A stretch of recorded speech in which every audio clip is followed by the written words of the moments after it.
Bom dia, boa tarde, boa noite, querido aluno, querida aluna do PVES. Meu nome é Rudá, sou mediador de língua portuguesa e literatura. Esse é nosso vídeo da semana 16, no segmento de literatura, a aula 5. Na aula de hoje, vamos falar sobre realismo. Antes de entender o que foi o realismo, precisamos fazer um breve retorno ao romantismo, estilo literário que marca a primeira metade do século XIX. O que nos interessa destacar são alguns aspectos que predominavam no romantismo, e o principal deles é o subjetivismo. Subjetivismo, para quem não lembra, é aquela característica que nas artes tem a ver com o modo como as emoções, sentimentos, sensações do sujeito se manifestam na sua expressão artística e também influenciam a sua visão de mundo, do mundo exterior. Tudo o que concerne ao eu, ao individual, aqui fala mais alto. Como consequência disso, temos uma forte idealização das relações e dos objetos, como, por exemplo, a idealização da mulher, do espaço, do amor. Temos também o sentimentalismo, o que quer dizer que essas emoções do artista são tão intensas que, contaminando a visão de mundo, transbordam em sua arte, o que fica muito evidente na segunda geração da poesia romântica, conhecida como ultrarromantismo, ou mal do século. Uma outra consequência é o nacionalismo ufanista, ou seja, um amor incondicional pela pátria que dirige, orienta o sujeito romântico.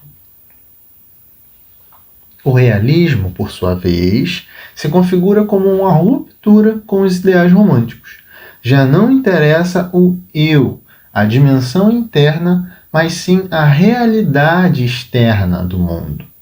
Logo, as principais características do realismo são objetivismo, visão, ou seja, a visão objetiva da realidade como ela é, detalhismo, riqueza de detalhes nas descrições como meio de capturar a realidade, análise psicológica, o mergulho na mente humana, no modo de pensar, no que motiva certos comportamentos.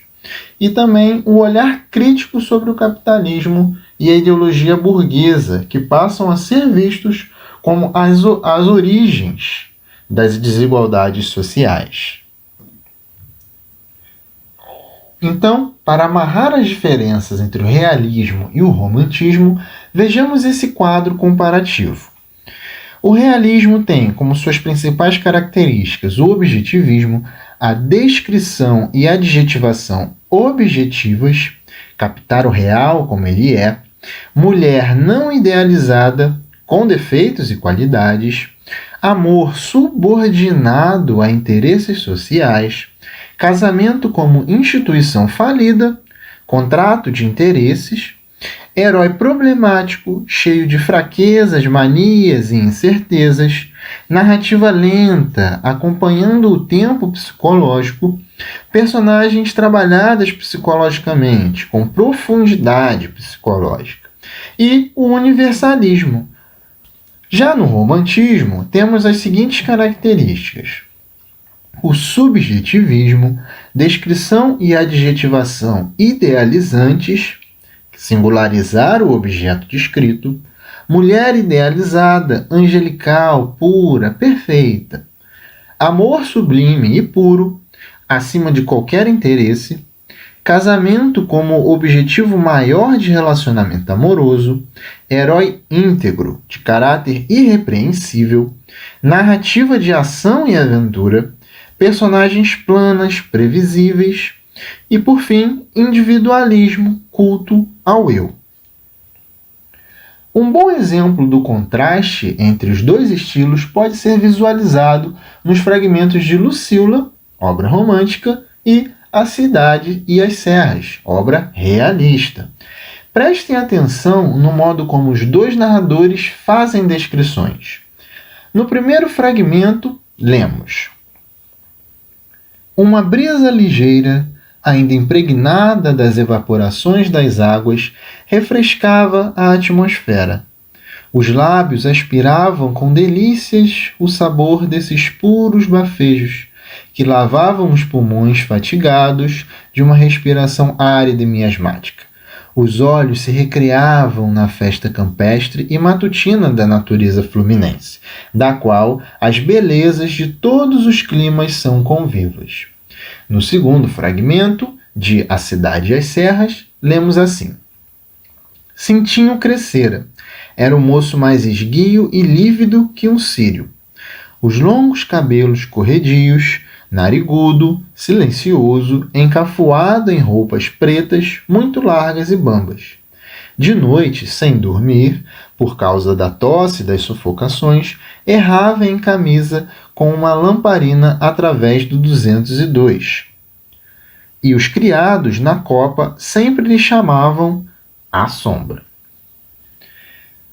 Agora, observem como as palavras utilizadas pelo narrador de Lucila sugerem um certo estado de espírito e pintam para nós uma paisagem idílica, sem defeitos. Por outro lado, a descrição da personagem Cintinho se atém aos detalhes e à aparência real, não idealizada dele.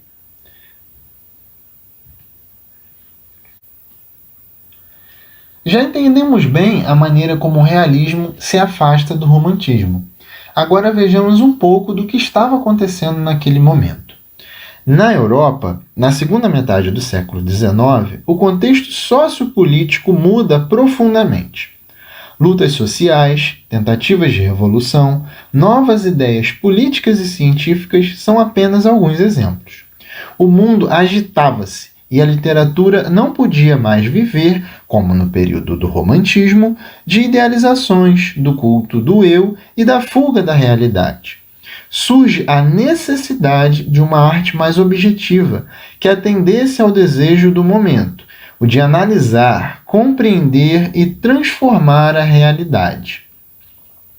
A Revolução Industrial tem importante papel no estudo, pois, de um lado, ela produz avanços tecnológicos importantes, principalmente no setor industrial, mas, de outro, com o avanço do capitalismo, produz também superpopulações urbanas e crescimento da desigualdade. Outro ponto importante é a difusão de teorias científicas como o positivismo, o determinismo, o evolucionismo, o socialismo e a psicanálise. Essas teorias impactam os valores, comportamentos, a visão de mundo e, consequentemente, são reveladas pelas artes naquele momento. Já no Brasil, atravessávamos um período de transição entre o Segundo Reinado e a República. Em 1888, é promulgada a Lei Áurea, que abole a escravidão.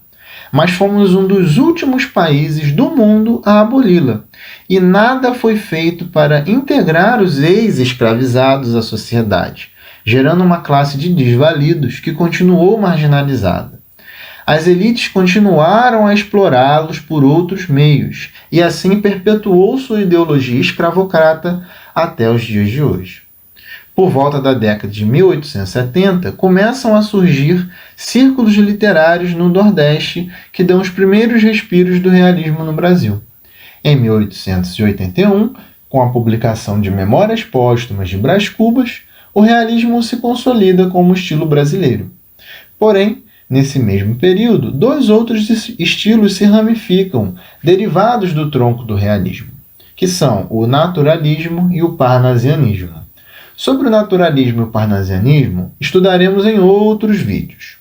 Agora que temos uma ideia do contexto histórico em que o realismo desponta, vamos ver quem são os principais autores.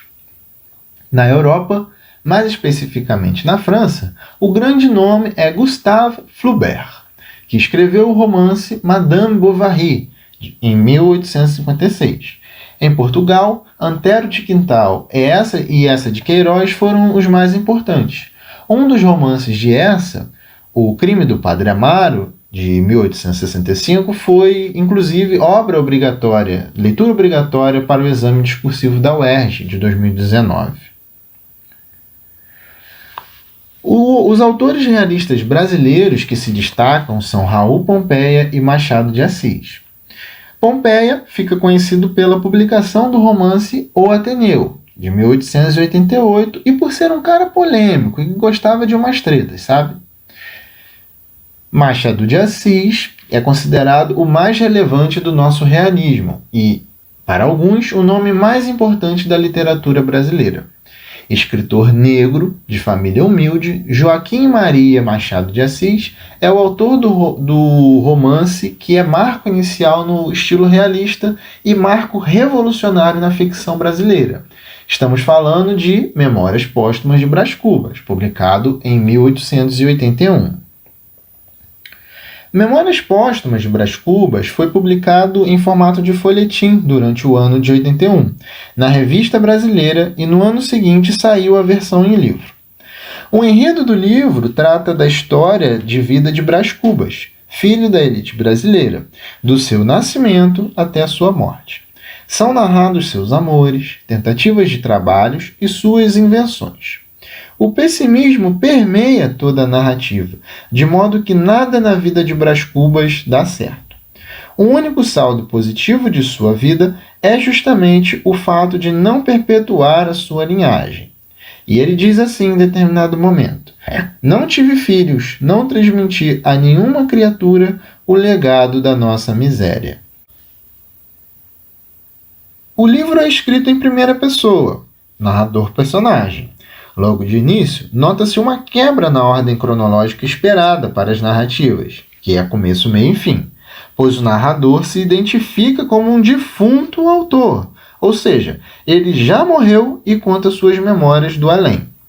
Brás Cubas propõe-se a fazer a retrospectiva de sua vida, o que realiza com distanciamento crítico e irônico de quem já não se prende às convenções sociais. A crítica aos valores burgueses perpassa toda a narrativa. Entre tantos aspectos da cultura burguesa criticados por Machado, como a hipocrisia e os casamentos arranjados, um dos mais recorrentes é a mentalidade burguesa racista e escravagista. Vale lembrar, suas críticas comparecem quase sempre por meio de seu tom irônico e ácido.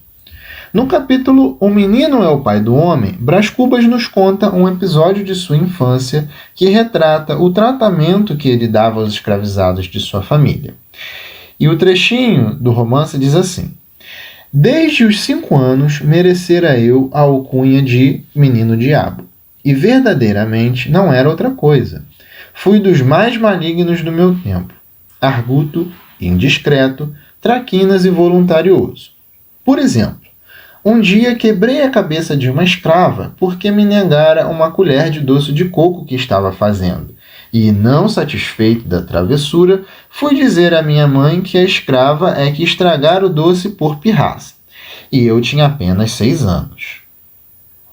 Esse episódio, sob a perspectiva de Brás Cubas, menino branco de família abastada, evidencia a naturalização da violência a qual o escravizado era submetido. Basta notarmos como esse ato brutal cometido por um menino de 6 anos é descrito pelo narrador como uma travessura, como se fosse algo normal, de criança. Na arte plástica realista, sobretudo na pintura, predomina o olhar objetivo para a realidade nua e crua. As pinceladas precisas, cores sóbrias e traços bem definidos buscam retratar, ao máximo possível, o real imediato. Rejeitam-se as figuras mitológicas, os episódios históricos memoráveis e os cenários imaginários. A pintura realista interessa cenas cotidianas protagonizadas por sujeitos anônimos, a condição do trabalhador braçal e a denúncia das desigualdades sociais. Concomitantemente ao estilo realista, surge um estilo de reação, o impressionismo. O olhar impressionista também se volta para o real, mas através do filtro das impressões que o real causa no artista em dado momento. O estilo impressionista produz imagens pouco nítidas, utiliza pinceladas rápidas, sem contorno e prefere cores brandas. A luz aqui é muito importante, pois sua incidência é justamente o fator que interfere na impressão que a cena causa no artista. Vamos analisar rapidamente algumas pinturas. Nesses quadros, ambos de pintores franceses, é possível ver como cenas cotidianas passam a ser objeto da arte. A primeira pintura, intitulada Família Indigente, de William Bouguereau, denuncia a condição de abandono e miséria de muitas famílias da época, vítimas da desigualdade produzida pela exploração do trabalho própria do sistema capitalista. A segunda pintura, intitulada Os Quebradores de Pedra, de Gustave Courbet, retrata as condições do trabalho braçal às quais eram submetidos muitos trabalhadores.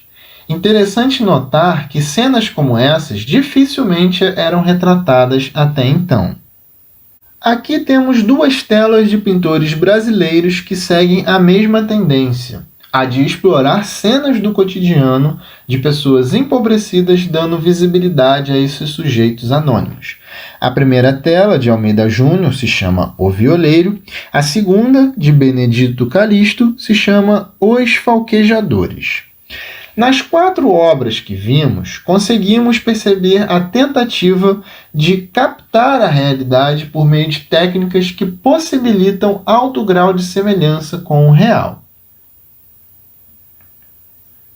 O estilo impressionista, como se vê, cria um novo caminho. O que ficou conhecido como impressionismo foi mais fértil na pintura e na música, não se configurando como um movimento, corrente ou estilo na literatura. Era mais um modo de trabalho com a linguagem. O artista busca registrar o que se vê, mas através do filtro da impressão que a cena lhe causa, porque acredita que a realidade é fugaz e se modifica a todo instante. É preciso observá-la atentamente. O reflexo mais evidente disso é a ausência de definição nos traços e de nitidez das imagens. O objetivo é fazer com que o espectador do quadro seja levado a sentir a efemeridade da cena, que vai mudar a qualquer instante. Enfim, resumindo, o realismo é um estilo artístico que surge no Brasil na segunda metade do século XIX e tem como marco inicial na literatura a publicação de Memórias Póstumas de Brás Cubas, em 1881, obra do Machado de Assis. As principais características do movimento são objetivismo, detalhismo, psicologismo, crítica à ideologia burguesa e universalismo. Bem, gente, é isso. Vocês podem ler sobre o realismo em nossa apostila, no capítulo 3 do módulo 2, do módulo de literatura, mas a parte que fala sobre impressionismo está no capítulo 4, certo? Façam anotações no caderno, resolvam as questões da apostila e, em caso de dúvidas, procure o mediador do seu polo. Abraços e até!